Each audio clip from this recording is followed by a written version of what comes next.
There is a powerful moment in life when you wake up not just to who you are, but to who they are. You begin to see clearly. And once your eyes are open, you can't unsee. When a narcissist realizes that you are no longer afraid, no longer dependent, and no longer within their reach, they don't admire your strength.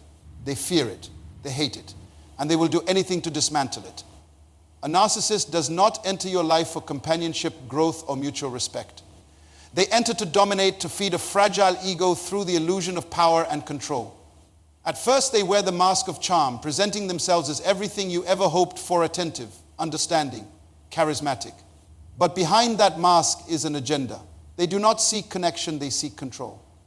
And when they realize that you are not easily controlled, that you possess discernment, boundaries, strength, and clarity, they begin to panic. Not because you are unlovable, but because they cannot possess you. Control is the currency of a narcissist. Without it, they are bankrupt. When a person cannot manipulate your thoughts, your choices, or your emotions, they lose their sense of identity. You see, a narcissist builds their self-worth not on who they are, but on how many people they can dominate. It's never about relationship, it's about ownership. And when you prove difficult to control, you threaten the very core of their system. You don't just challenge their behavior, you expose their lack of substance. Your independence becomes offensive. Your strength becomes an obstacle. Your boundaries become a mirror they cannot stand to look into. Because every time you say no, you reflect back to them their inability to conquer. Every time you speak truth, you strip away the layers of deception they've used to survive. They need followers, not thinkers. They crave dependency, not individuality. And so when you resist the trap, they don't retreat in humility, they regroup in strategy. That strategy often begins with intensified love bombing. They hope that with enough praise, with enough attention, they can slip past your defenses and re-enter your inner circle. They might mimic sincerity, even pretend to apologize. But they are not sorry for what they did, they are sorry they couldn't get away with it. The aim is not restoration, it is infiltration. Because if they can win you back, they believe they can still win. When manipulation through affection doesn't work, the narcissist evolves into something darker. They turn from flattery to force. They become critical, demeaning, dismissive. They try to break down your confidence, sowing seeds of doubt. You're overreacting. You're too sensitive. You'll never find better. They want you confused. They want you questioning your strength. Because as long as you're doubting yourself, they remain in control. They know they can't physically control you, so they seek mental domination. They craft subtle psychological traps, gaslighting, triangulation, guilt tripping. They analyze your fears, your insecurities, your wounds, and exploit them like weapons. Not because they want to know you, but because they want to own you. Your soul is never the goal. Control is. And when control is threatened, the narcissist doesn't retreat. They retaliate. The tragedy is that many people mistake this retaliation as a sign of love. They see the narcissist's refusal to let go as a form of passion. But it is not passion at its possession. It is not commitment, it is conquest. When someone fights harder for control than for understanding, they do not love you. They love the feeling of having power over you. And here's the deeper truth. The moment they realize they cannot control you, they begin to devalue you. Not because you lost worth, but because you lost usefulness. In their mind, you become a threat. So they try to destroy what they can't dominate. They gossip. They lie. They distort your reputation. They do not seek truth, they seek revenge on your freedom. But your inability to be controlled is not your weakness, it is your awakening. It means you've evolved. You've outgrown their manipulation. You've reclaimed your right to choose, to think, to live without fear. And though it may come at the cost of relationships, what you gain is far more valuable. Self-respect, clarity, and peace. Being hard to control will isolate you from the narcissist, but it will align you with your purpose. It will protect your destiny. Because true, love does not require submission to chaos. True connection does not demand the surrender of your identity. You are not hard to love, you are just hard to manipulate. And for those who live off control, that is unacceptable. But for you, it's the beginning of freedom. When a narcissist realizes that you are hard to control, resistance does not just annoy them, it activates their darker nature. It awakens a deep, primal need within them to regain power. Because for the narcissist, control is not an optionite, it's their identity. And when that identity is threatened by your strength, your clarity, or your refusal to be dominated, they do not retreat in humility. They retaliate. Not always with fists, but with tactics. They become strategic in their attempt to re-enter your life, your mind, your emotions. It begins subtly, but it intensifies with time. At first, they may increase their presence, checking in more often, sending you more messages, acting concerned or interested. They might suddenly remember things you told them long ago, or mirror your values again, pretending they still align with your core beliefs. They do this to weigh you down, to see if your defenses are temporary or permanent. And when they see you are not bending, that's when the retaliation truly begins. This is where their true nature emerges, not in love, but in war. They will criticize you more harshly, but veil it in concern. You're not the same, they'll say, or I'm worried about you, when really what they mean is you're no longer easy to control, and that scares me. They will accuse you of being cold, distant, or selfish, all projections of what they themselves have been all along. But when you push back against this emotional manipulation, they will escalate. They may ghost you suddenly, disappear without explanation, or punish you with silence. This isn't peace, it's a tactic. It's a form of emotional starvation. They hope the silence will torment you enough to make you chase them. They want to trigger your fear of abandonment. They want you to prove your love to them again while they give you nothing in return. When the silent treatment fails, they may start picking fights over trivial things. What used to be small differences now become accusations. Why are you always like this? You never listen to me. You're impossible to please. These are not genuine conflicts, they are distractions. These arguments are not about truth, they're about confusion. Because confusion weakens your certainty. And if they can weaken your certainty, they believe they can rebuild their grip. And if that doesn't work, they take their retaliation public. They start shifting the narrative. They begin to plant seeds in the minds of others, family, friends, even your own children if you have them. They will say you're emotionally unstable, overly sensitive, impossible to please, ungrateful. They start forming alliances behind your back, alliances designed to isolate you socially and emotionally. Because a narcissist knows that if they can't get in your head directly, they can try through the mouths of others. They want to make you feel surrounded, misunderstood, and unsupported. They want you to feel like the world sees you as they do, difficult, irrational, broken. But it doesn't stop there. When emotional and social tactics don't break you, they go for the spiritual. They may claim that you're rebellious, unspiritual, or deceived.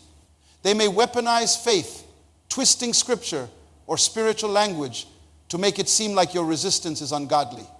They may pretend to pray for you while actually cursing your progress. They want to break you from the inside out.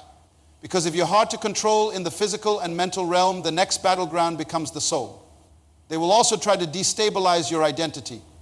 They'll remind you of your past mistakes. They'll say things like, remember when you were so broken, or you wouldn't be who you are without me. This isn't reflection, it's control. They want you to believe that your strength is borrowed, that your growth is owed to them, that your independence is dangerous. Because if they can convince you that you're too much, you'll start shrinking yourself again to be digestible for them. In truth, what you are seeing in their retaliation is not power, it's panic. They are not acting out of strength, they are lashing out from a place of deep insecurity. Because your resistance reminds them of their lack of real influence. Your silence reveals their noise. Your boundaries expose their desperation. But what you must remember in these moments is this: your resistance is not rebellion, it is restoration. You are not dishonoring anyone by refusing to be manipulated. You are honoring the God who gave you discernment, identity, and authority. Every time you say no to their tactics, you are saying yes to your healing. Every time you stand your ground, you are planting roots in truth. Their retaliation is loud because their control is slipping. Their accusations are wild because their strategy is failing. Don't let their noise pull you back into the chaos you fought so hard to escape. You don't have to respond to every jab, defend every lie, or fix every misunderstanding. Sometimes the most powerful move is peace. Sometimes the loudest voice is your silence. And sometimes the greatest resistance is your refusal to return to who you were before you knew better. When a narcissist realizes you're difficult to control, one of their most dangerous tactics is character assassination. This isn't always loud, obvious, or public at first. It often begins subtly, privately, and strategically. A narcissist will begin by planting seeds of doubt in the minds of those closest to you. They don't attack your character directly at first. They casually mention things like, I'm really worried about them lately, or they haven't seen themselves. These soft openings are rehearsed tactics to discredit you before you even realize a smear campaign has begun. They are masters at deception. And they know that if they can control how others see you, they can still affect your reality without being in your life. Character assassination isn't just about lies. It's about manipulation of truth. The narcissist will twist your words, exaggerate your flaws, and completely omit the context that makes your actions understandable. If you responded in frustration after enduring months of emotional abuse, they'll tell others you were unstable or toxic. If you tried to set boundaries, they'll call you controlling. If you left the relationship, they'll say you abandoned them for no reason. They rewrite history in a way that makes them the hero and you the villain, because their ego cannot survive as the antagonist in anyone's narrative. What's most disturbing is how convincing they can be. Narcissists often present themselves as victims, even when they were the ones causing harm. They cry, they break down, they make dramatic declarations about how deeply they've been hurt, while completely hiding the damage they've inflicted on you. This performance gains them sympathy, and it isolates you. People begin to believe their version of the story, and you're left defending yourself against rumors, accusations, and judgments that come from people who weren't even present for your pain. They also recruit others to do their dirty work. This is called flying monkeys, individuals who are manipulated into supporting the narcissist narrative. These people may be mutual friends, family members, or even co-workers. The narcissist tells them only what is necessary to get their sympathy, and then uses them to spread false stories about you, spy on your life, or guilt you into reconciling. The flying monkeys often think they're helping or being loyal, but they are actually being used as tools of emotional warfare. The pain of character assassination is deep, not only because of the lies told, but because it often comes from someone you once trusted. It's not just your reputation that's attacked, it's your sense of reality. You start to question yourself. Did I overreact? Was I really that difficult? Could I have done more? But this self-doubt is exactly what the narcissist wants. As long as you're focused on defending yourself, you're not healing. As long as you're explaining your truth, you're still trapped in their game. The goal of character assassination isn't just to ruin your name, it's to keep you emotionally entangled even after the relationship ends. What makes this tactic so dangerous is that it creates a false version of you in the eyes of others. This distorted image can follow you into new relationships, affect your career, and damage your support system. It can make people hesitant to trust you, even though they don't fully know what happened. And it can make you feel invisible, like you're shouting the truth in a world that only hears the narcissist. Lies. That isolation is what gives the narcissist a twisted sense of power. In their mind, if they can't control you directly, they can still control how others treat you. But here's the truth, they can never destroy. Time reveals everything. Lies may travel fast, but truth walks with consistency. Eventually, people begin to notice the patterns. They see the narcissist play the same role in multiple stories, always the victim, always surrounded by crazy or abusive people. They see your quiet strength, your grace, your integrity. And in time, the truth will begin to echo louder than the slander. You don't have to fight every lie. You don't have to chase every rumor. Your healing is your proof. Your peace is your protest. Your growth is your testimony. Let them talk. Let them twist. Let them tell their version. Because your life, your fruit, your energy will speak volumes that no slander ever can. The ones meant to walk with you will know your heart. And the ones who believe the lies were never meant to stay. So stand tall in the face of misrepresentation. Understand that when a narcissist attacks your character, it's because they've already lost control over your life. This tactic is a desperate attempt to regain what they no longer possess: their submission, your silence, your identity. You are not who they say you are. You are who you choose to be. And that truth will outlast every lie spoken against you. When a narcissist realizes that you're hard to control logically, they may become defensive and try to shift the blame onto you. They don't stop trying, they just change the strategy. Instead of confronting your mind, they start targeting your heart. They look for your soft spots, your deepest emotions, and your unhealed wounds. Because if your intellect can no longer be fooled, then maybe, just maybe, your emotions still can. This is where the game shifts. This is when the manipulation moves from words to feelings, from logic to instinct. They begin to watch for your reactions, study your insecurities, and calculate how to emotionally disarm you without you even knowing it's happening. They will say just enough to make you doubt yourself, question your worth, and second-guess your choices. But they won't do it outright. No, they're too subtle for that. They'll package criticism as concern. They'll disguise jealousy as protection. They'll deliver insults inside compliments. All to create confusion. All to destabilize the firm foundation you're trying to build. Why? Because clarity in you is a threat to chaos in them. Emotional control becomes their new battleground when logical control fails. If you've grown too wise to believe their lies, they'll try to make you feel too insecure to trust your own truth. They will remind you of moments where you failed. They'll bring up your mistakes. They'll highlight your imperfections. Not because they care about your growth, but because they want to create a narrative in which you still feel unworthy without them. They want you to internalize the belief that you need their validation.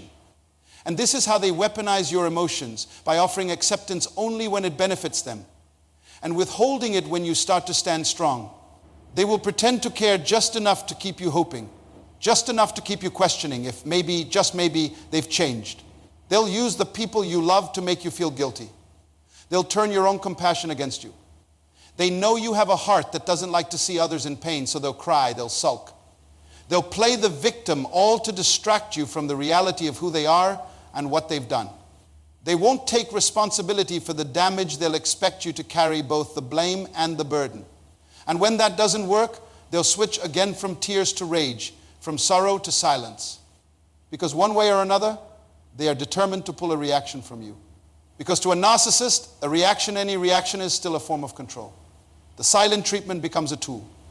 Not because they're too hurt to talk, but because they know silence can feel like punishment to an emotionally sensitive soul. The more you grow, the more they retreat, not because they're giving up, but because they're regrouping. Emotional distance, coldness, and withdrawal become calculated strategies. They want you to come chasing. They want you to feel rejected, because rejection makes you question your value, and questioning your value makes you easier to control. They'll also mirror your emotional needs just long enough to keep your guard down. If you're craving empathy, they'll pretend to be empathetic. If you're needing intimacy, they'll pretend to be vulnerable. If you're desperate for peace, they'll pretend to change. But these are not transformations, they are tactics. These are not steps toward healing, they are setups for another cycle of harm. They are masters at emotional impersonation, performing just enough of the qualities you've begged for, only to abandon them once they've regained power over your heart. And even when you start pulling away completely, they'll use memories against you. They'll bring up the good times, the laughter, the promises, not to reconnect, but to rehook. Not to build, but to bind. They want you emotionally entangled again. They want to blur the lines between love and loyalty, between commitment and captivity. They want you to feel responsible for keeping the connection alive, even when they're the one who keeps poisoning it. And that's the most dangerous part. They don't need to physically control you if they can still emotionally influence you. But here's what they cannot handle. When you begin to master your emotions, when you start responding instead of reacting, when your silence is no longer submission but wisdom, when your compassion no longer excuses their behavior, when your love for them no longer trumps your love for yourself, that's when the game ends. That's when their tactics start to fail. Because a person who owns their emotions cannot be emotionally manipulated. A soul that's been healed becomes untouchable. And that is what makes you powerful, not that you can't be hurt, but that you've learned how to heal without needing them. That you've learned to protect your peace even in the face of provocation. That you've learned to love deeply but wisely. And above all, that you've realized your emotions are a gift, not a weakness. They were never meant to be used against you. They were meant to guide you toward truth, toward clarity, toward freedom. When all else fails, the narcissist will pretend to agree, submit, or change just long enough to regain access and reestablish dominance. This strategy is subtle and insidious because it mimics the very thing you've been hoping for: change. It comes clothed in humility, dressed in apologies, wrapped in just enough truth to disarm your skepticism. But this isn't surrender-it strategy. The narcissist knows that direct control no longer works on you. So now they resort to something even more deceptive: false peace. This isn't real reconciliation. It's a rehearsed performance designed to reset the cycle of control, all under the illusion of harmony. They might say things like, "I've realized what I've done," or "You were right all along," or even "I can't live without you." To the untrained eye, it looks like growth. To the emotionally starved heart, it sounds like healing. But to a discerning spirit, it's manipulation dressed in mercy. They don't say these things because they've changed, they say them because they're losing access. Narcissists feed on access. Access to your attention, your energy, your forgiveness. When that access is threatened, they scramble to reclaim it not through genuine transformation, but through temporary submission. What makes this stage so dangerous is its timing. It comes right when you're tired of the fight, right when you've started to rebuild, right when you've begun to believe that peace is possible without their presence. And just then they reappear not with rage but with roses, not with threats but with tears. This isn't a mistake, it's a calculated move. They've studied you. They know what you long for. They know your soul is tired of tension and that your heart craves resolution. So they weaponize your hope against you. They may begin to mimic accountability. You'll hear phrases like, I went to therapy, or I've been reading about myself, or I just want to be better. They speak your language now. They echo your values. But again, this isn't because they share them, it's because they're using them. Narcissists don't repent, they rebrand.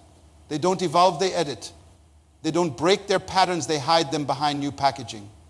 And if you're not vigilant, you'll fall for the same person in a different disguise. During this phase, the narcissist may even adopt a posture of vulnerability.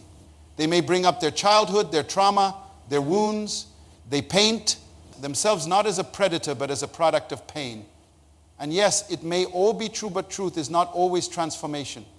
Pain may explain behavior, but it does not excuse it. Narcissists use their pain not as a platform for healing, but as a shield against accountability. They want you to lower your guard, to silence your discernment, to once again open the door they've been locked out of. But what happens when you don't take the bait? When you smile, stay silent, and stay gone. They escalate the performance. They'll get others involved. Friends, family members, even religious or therapeutic figures, anyone who can vouch for their change and pressure you into reconciliation. Give them another chance, they'll say. You owe it to the history, they'll insist. But you don't owe a second chance to someone who weaponized the first one. You don't owe closure to someone who used open doors to enter your life like a thief. You owe yourself peace. And sometimes peace means keeping that door closed, no matter how many apologies knock on it. Understand this. False peace is more dangerous than open conflict. At least when they're yelling, you know where they stand. At least when they're cruel, you recognize the danger. But when they become soft, submissive, even spiritual, that's when the trap is set. Because it becomes harder to justify your boundaries. It becomes harder to walk away. It becomes harder to convince yourself that what you're seeing isn't redemption, it's rehearsal. So, how do you respond?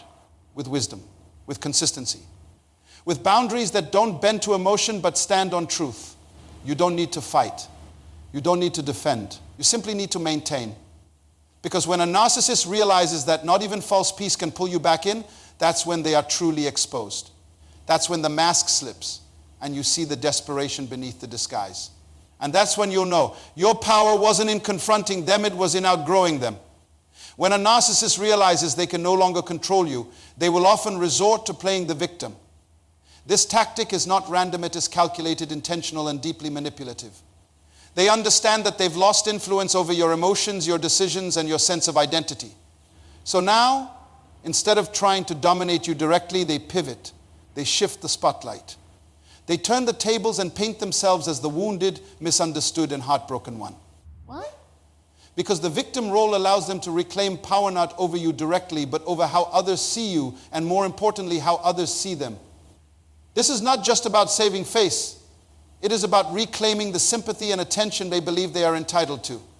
Narcissists are master storytellers, but their stories are never rooted in truth. They are rooted in control. When they play the victim, it is a way to manage the narrative and manipulate the social environment. They may tell others that you were cruel, ungrateful, or emotionally unstable. They may describe themselves as someone who gave you everything, only to be discarded. They will cry in front of friends, family, and anyone who will listen. But these tears are not for their pain. They are for your punishment. They need to be seen as innocent because guilt would destroy their fragile ego. Taking responsibility would mean admitting that they failed, that they lied, that they hurt you, and narcissists cannot tolerate that level of truth. Instead, they spin a story where they are the one left behind, the one wronged, the one shattered.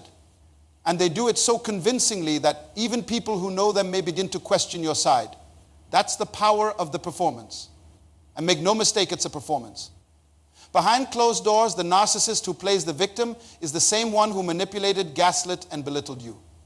But now that the control is gone, they resort to emotional warfare in the court of public opinion. They want to be validated. They want to be comforted. But above all, they want you to feel alone in your truth. What makes this tactic even more dangerous is how it preys on your empathy. You are the kind of person who cares. You don't want to hurt people, even those who've hurt you. You believe in grace, forgiveness, and fairness. So when you hear that they're struggling or devastated, part of you might question whether you were too harsh. You might even feel compelled to reach out, to clarify, to defend yourself. But that's exactly what they want. They don't want closure, they want a reopening. They don't want to make peace, they want a piece of your attention again. You have to understand that when a narcissist plays the victim, they are not in a season of reflection. They are in a season of strategy. They are gathering allies, rewriting history, and casting themselves in a role that will justify their past actions and protect their future manipulations. They will project their shame onto you, accusing you of being everything they actually are. You'll be called selfish, toxic, disloyal, all the things they refuse to see in themselves. But do not be moved by their illusions. The truth doesn't need to scream its stance. You do not need to match their performance with explanations. Let them tell their version. Let them play the part. Because those who are meant to see the truth will see it. And those who are committed to misunderstanding you were never for you in the first place. This victim tactic is also used to bait you back in. Once they sense that you've emotionally detached, they may send messages dripping with sorrow or remorse. They'll say they're lost without you, that they're broken, that no one has ever understood them the way you did. And for a moment, it might sound sincere. But remember, narcissists are not interested in healing. They are interested in regaining access. And tears can be tools just as much as lies can be weapons. So when you see this behavior, do not be surprised. See it as confirmation. Confirmation that your freedom is real, that your absence has made a dent, that your boundary has disrupted their system. This is not cruelty. This is clarity, and you must hold to it. Let the narcissist cry in public. Let them whisper behind your back. Let them build the illusion that they were the ones who were wronged. None of that changes what you endured, what you survived, and what you've overcome. Do not trade your peace for their pity. Do not try to rescue someone who only pretends to drown when they feel their grip slipping. The truth is, playing the victim is the last disguise a narcissist wears when all the others fail. And once they put on that mask, they reveal who they truly are. Someone who would rather be pitied than honest. Someone who would rather be admired for suffering than exposed for sin. Someone who sees weakness as a tool rather than a wound to heal. And that's why you must stay free. You have nothing to prove. Let them perform. You've already walked out of the show. When a narcissist realizes they can no longer control you, one of the most telling and dangerous reactions they display is attempting to replace you quickly. This is not because they found something better or someone who genuinely completes them. It's because they need to feel powerful again. They need to believe that they can still attract, still manipulate, still dominate. The new person, often called the replacement or the new supply, is not selected out of love or compatibility. They are chosen to serve one core function, to validate the narcissist's fragile ego and punish you at the same time. This tactic is deeply strategic. It's not about connection, it's about performance. When you resist their games, when you stop reacting to their chaos, when you finally walk away or rise above their influence, they feel a sudden emptiness. That emptiness is not grief over losing you, it's withdrawal from control. It's ego withdrawal. The narcissist isn't mourning the loss of your love. They're mourning the loss of their ability to use your love to sustain their fantasy. That fantasy is what they truly worship, the illusion of superiority, of power, of endless validation. So what do? They rush to fill the gap. They move quickly into a new relationship. And they don't hide it. In fact, they want you to see it. They want you to feel like you were so easily replaced, so unnecessary, so disposable.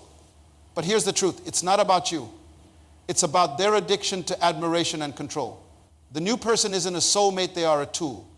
And soon, that person will face the same cycle that you escaped from, the same love bombing, the same control, the same devaluation. They use the new supply as a mirror to reflect the image they want to project. It's not real love, it's image management. If you expose them or confront them, they'll parade the new relationship to make it seem like you were the problem. Look how happy I am without you. See, it wasn't me. But this show is only convincing to those who don't know the depth of their dysfunction. And often even the new person will begin to sense something is wrong because you can't fake wholeness forever. It's important to understand what's really happening psychologically. The narcissist is trying to regulate their self-worth through external replacements. They didn't replace you because they've evolved. They replace you because they've regressed. Their self-esteem is built on how others perceive them. So when you step out of their control, it's like a mirror has been shattered. They scramble to build a new reflection fast. They'll post pictures, write captions, tell mutual friends. They'll do whatever it takes to make it seem like they are winning, even if they're internally collapsing.